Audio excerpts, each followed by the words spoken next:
as we continue to get deeper and deeper into this woke, disastrous lifestyle that seems to be permeating everything, there's literally nothing it won't touch, whether it be modern day television and movies, whether it be going after children. And now let's take historical figures and start throwing in they, them, that, thee, the, though, thing, that, all kind of thing into it, and act like that's supposed to be considered perfectly normal. Well, Joan of Ark is the latest to be dragged into this mess. Of the bungling into comics here, Joan of Ark to be portrayed as non-binary and questioning the gender binary in new play I, Joan. The continuing march of modern-day critical gender theory has claimed yet another victim. This time as a new play from Shakespeare's London Globe Theatre is set to portray historical French icon Saint Joan of Arc as a non-binary individual who finds her strength by questioning the gender binary. Christ in heaven, telling you, it ain't going well, you know. Mark my words, they going well at all. Written by British playwright and actor Charlie Josephine, whose bio notes that they are, well, of course,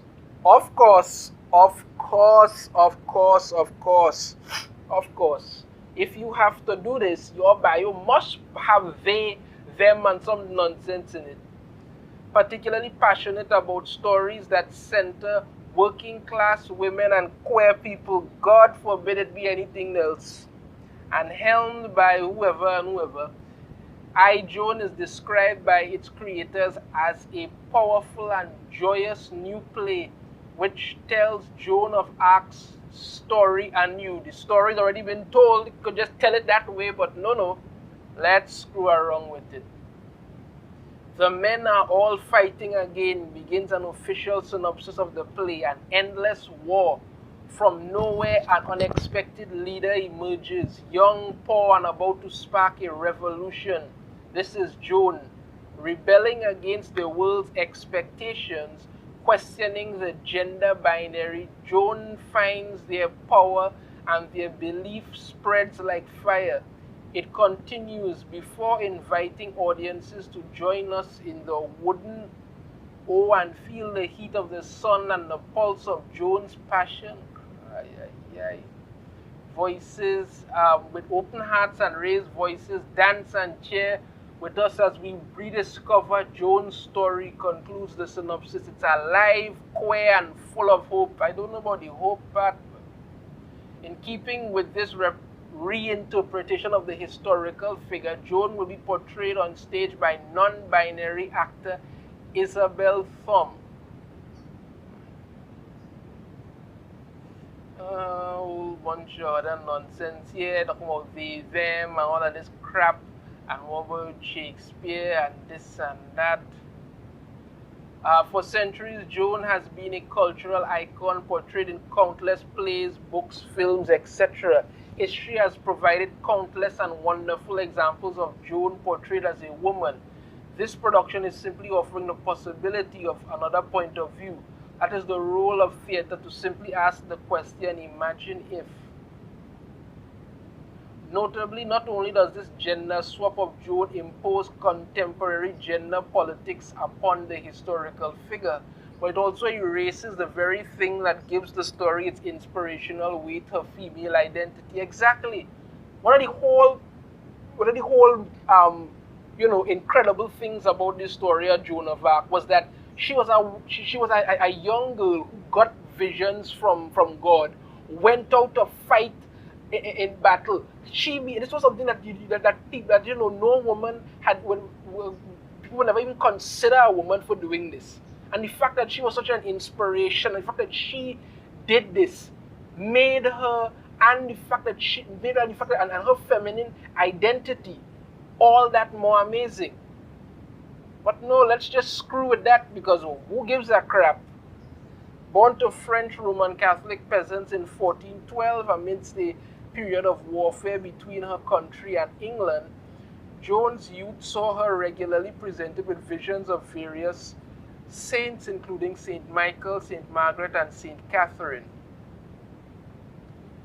Yeah, but she went on to do what she has to do. She fought in the whole thing. I'm not going to go through the whole story of Joan of Ark here and whatnot and the other, but what happens with it, with this whole Joan nonsense that they're trying to do, when they want to turn the female heroine into a non-binary category? But I mean, one thing I want to talk about, one thing I want to ask before I get to this, because how could somebody be non-binary and transgender? Because the fact that transgender is basically that, you know, you're transitioning from one gender to the other, but when you're non-binary, you don't subscribe to any gender. So how could you be both? Even these people don't understand what the hell they're saying, you know. Even if I keep saying this whole they them thing is just another fad, but just pushing. But in regards to this now, people are not happy. You understand me? People are not happy. And here are some of the things that they have to say. Sophie Walker tweeted, "When I was a little girl, Joan of Arc presented thrilling possibilities about what one young girl could do against vast ranks of men. Rewriting her as not female and presenting it as progress is a massive disappointment." Alison Pearson wrote, "When I was a child, I had a book of inspiring women through history. Joan of Arc was one. That book and those amazing women meant a lot to a timid little girl. How dare the globe try to cancel history's inspirational women?" Despite the outcry, many backed the decision. Well, of course, I mean, you will have people who will come out and say all kind of things. Like, I mean, here's this one. "I absolutely love this idea. Writers and scholars have talked about Joan as gender-conforming person who might have identified as trans or non-binary had lived today for decades. I mean, the formal reason for Joan's execution was their insistence on cross-dressing." I mean, let's forget the whole thing, but probably basically a kangaroo court that had her killed because, you know, she was a thorn in the British side. But okay, I don't know. I mean, this is just another serious example of them not giving a damn about anything and just wanting to just screw around with all these stories and all these things. For some reason, it seems to like, I don't know, play into some role that they have to mess with everything. It never ends.